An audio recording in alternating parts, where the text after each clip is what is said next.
Just 4 months to the Edo governorship election. Many are expecting to see campaign billboards and posters.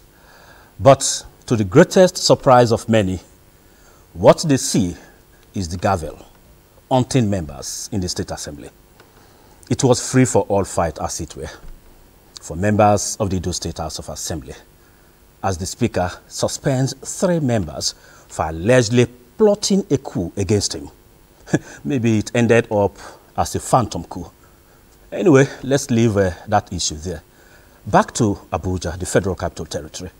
The Eagle Square, in 3 weeks' time from now, will be 1 year old when it last hosted President Bola Ahmed Tinubu. It was a long speech that day from the president with a lot of policy statements. One major issue usually give a guest is the removal of fuel subsidy. You are right, your guess is right. But 1 year after, how far so far? This and many other issues will form the basis of our discussion on Political Update today. My name is Mie Ogidi. You are welcome.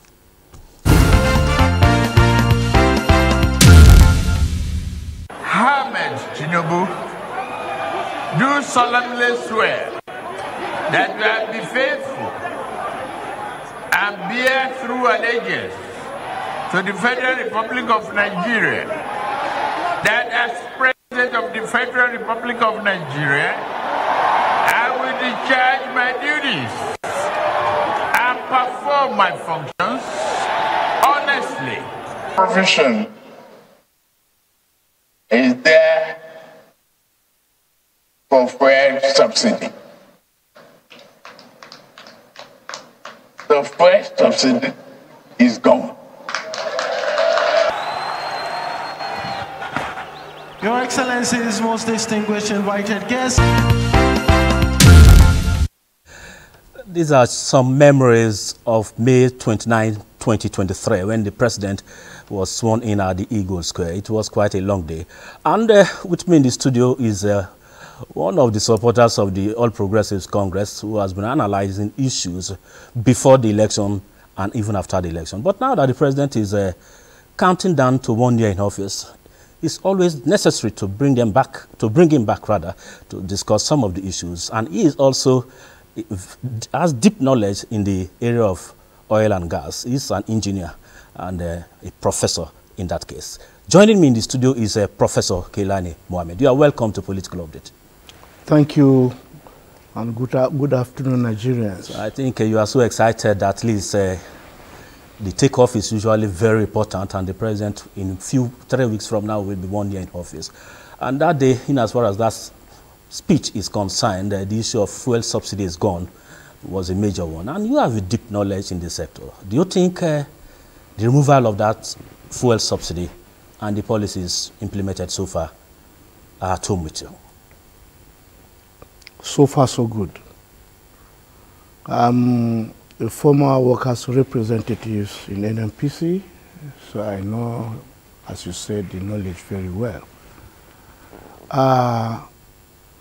You see, the 1 year, in the next 3 weeks, we shall be 1 year in office. And so far, so good. All the policies this administration doled out in the last year or in the last 1 year is a very good omen for this country. You can see from the speech there, I was at the Eagle Square when he said the subsidy was gone. And all those marketers who have been enjoying the subsidy, he didn't go down well with them. Anyway, it's now history. You see, the Nigerian factor is what is the bane of this country. By the time you have good policies to move Nigeria forward, there are some people who are somewhere because of their personal ego, personal interest. They don't care either Nigeria to be or not to be. What they want is their own personal interest. And removing the subsidy I think the government realized a lot of money, which they are now using for the 8-point agenda of this very administration. And I'm happy that we are going to deliver this country to the promised land come 2027 by the grace of God. Let me take the area of the scarcity now that we have. After the removal of subsidy... But I think that scarcity, the queues are gone anyway, a few days ago. Yes, they are gone, but you don't know in the nearest future again they will reappear. Yeah. Because there are some people who are somewhere, they just want to maximize profit by hook or by crook. We know we have early refineries which the government is now working on, and we believe very soon the Port Harcourt refinery will come up. That of Kaduna refinery, I went there last week when I traveled to Kaduna. It's about 40–46%. It's in progress, and that is too. They are working on it vigorously as the president directed. So by the time all these refineries are back on stream, we will be able to have maybe more than half of what we import into this country. And you see, suddenly, these products, as according to NNPC, is available. But the marketers kept saying they should increase, apart from the removal of the subsidy. They say we should continue to increase the fuel pump price. The government said no. It's just about the masses. And when the subsidy was on, government did it because of the masses, and this subsidy was not going to the masses. Exactly. So now they devised a means, and this means is there was a little supply gap due to logistics, and they capitalized on that. It didn't mean that they didn't give them fuel, but they hoarded. They continue to hoard these products. They sell in jerry cans in the night, because I sent some of our people around the Kaduna zone. I came here about 2 days ago. In the middle of the night, 50 liters jerry can, 30 liters, they sell it. They were selling 7,000 per gallon. I said, why are these people behaving like this? And all the time they tend to blame the government.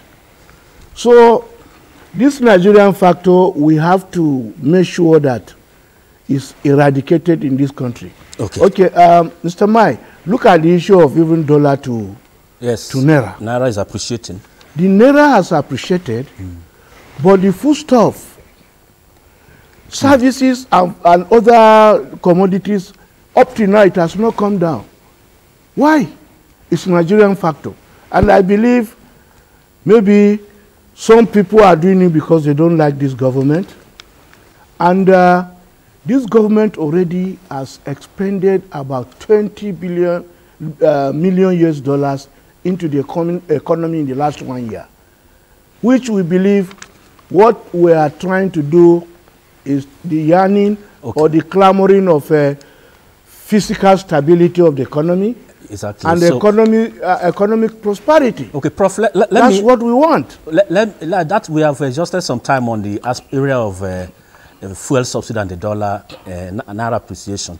You know, it's a whole lot of issues to discuss. But on the 1st of January, that is 2024, the president signed the 2024 budget into law. And on that fateful day, he made some very salient but impactful statements. So let's take a listen at that speech by the president. When you pay attention to education, health, and road infrastructure, you are resuscitating the economy and making sure the ordinary people are carried along. To me, as a politician, and head of state, there is no holiday when I was campaigning for this job.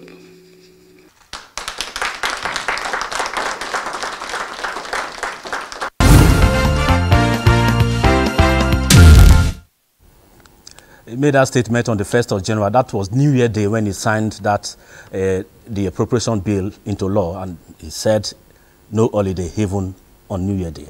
So let me bring Prof in again at this point. Prof, the area of road infrastructure, education and health are some key areas he identified during the signing of the 2024 appropriation bill into law. Do you think about almost this period that he has spent in office, have you seen any impact on the area of infrastructure, education and health? Yes, I've seen it. There's a tremendous giant strides towards roads reconstruction, road repairs. For example, the last administration almost abandoned Abuja Kaduna Road. When I was coming back yesterday, I saw contractors working tirelessly. And I believe maybe in the next 1 year, Kaduna-Abuja Road will be completed. Then you can see what Umahe is doing. He's doing a wonderful job. You can see the road contract that has been awarded now from Lagos to Calabar. Coastal Highway. That is it. They say 5 lane here, 5 lane there. That would be fantastic for all of us. Somebody who wants to go to Calabar for business will go maybe under 3 hours to Calabar, come back that very day. Unlike before. Unlike when the past president, there was a grand breaking ceremony in Benue that time when President Buhari visited Benue State that they are constructing the same road to Calabar. That one has been abandoned. And I believe this government is looking into it. So, in the last 1 year, there was a directive by the president that all the roads where you have potholes that are not motorable, they should be repaired. And I believe we have seen it around the country.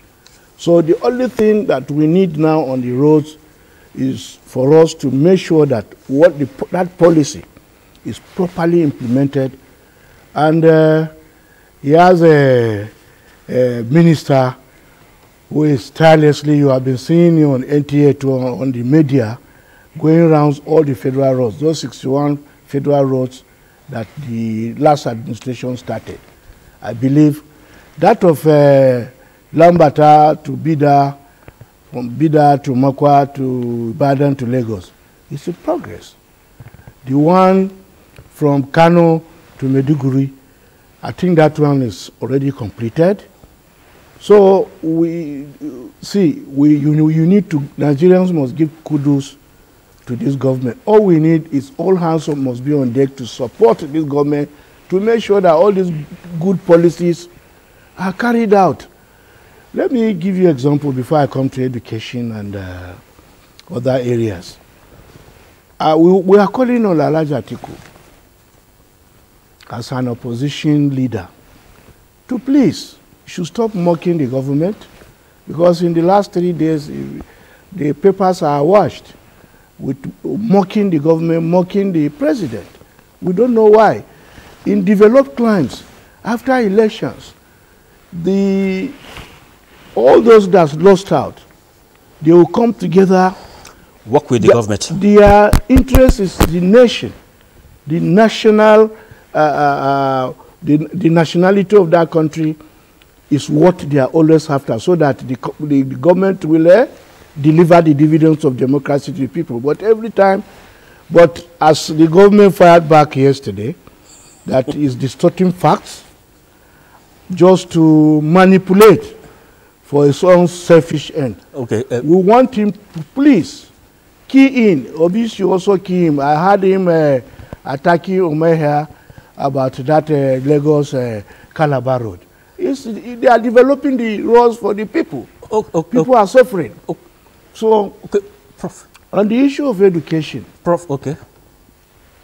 A large sum of money has been allocated for education, and we can see ASU today, are they on strike again? I think they have settled them, and we believe they have resumed fully so that the academic session will be going on smoothly without any problem. Exactly. So on education, I don't think we have a conducive atmosphere now for teaching and learning to take place. Okay. So on the issue of health, you can see the minister moving from one pole to another, that the money they earmarked, all these vaccines they have been importing before. We are going to be producing them locally here. And the government is looking at the primary health care from the polling unit to the local government to the state level. I think we are just, 1 year is not enough to appraise any government. But we have to just set an agenda. Yes, so the ball is already rolling, and we believe we are going to be there. Okay. Even on the issue of security, you can see that the government has been doing well. Okay. Recently, those terrorizing Abuja Kaduna Road, you can see, and those that even attacked the train were arrested. They have been arrested. Yes, exactly. And one police officer mentioned yesterday that the man that at that Monday, they saw with him alone over 40-something AK-47. Okay, we will still come back and discuss more, but let's also visit Edo State, where elections are expected to take place, governorship elections September this year, and a lot is happening.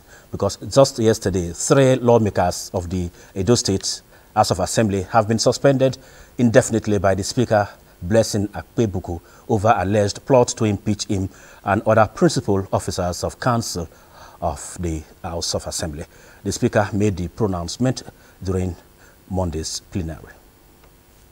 The 3 suspended PDP lawmakers are members representing Akoko Edo, Donald Okugbe, member representing Orion South, Bright Iyamu, and their counterpart representing Esa North East 1, Ade Isibo.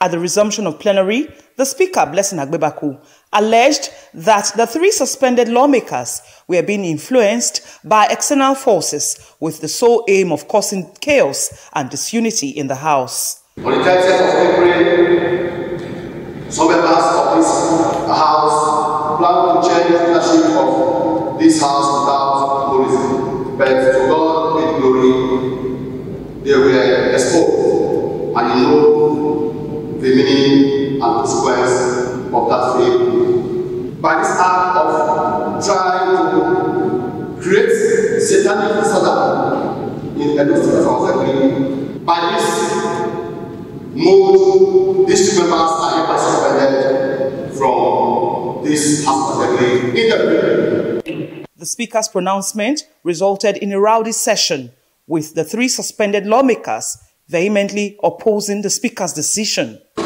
By the rules of this House, you have no power to unilaterally suspend the member.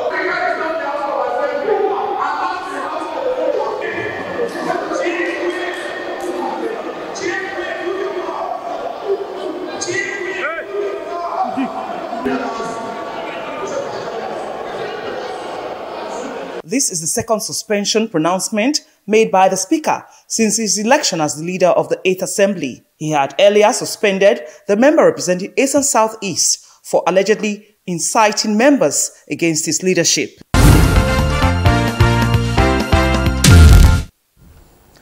So one was suspended before even the ones that were suspended again yesterday. That means 4 months to the governorship election, and 4 assembly members have so far been suspended. As we count down, maybe when we get to 3 months to the election, 1 will be recalled, so that 3 months to the election, 3 months to 3 members suspended. That is on the lighter note. Prof, you are a member of the APC, and the developments you are hearing from Edo State when they have just 4 months to the election, it sounds so unpleasant. What is the reaction to it? I think Edo State is PDP.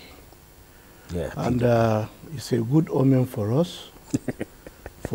Because it seems they are in disarray.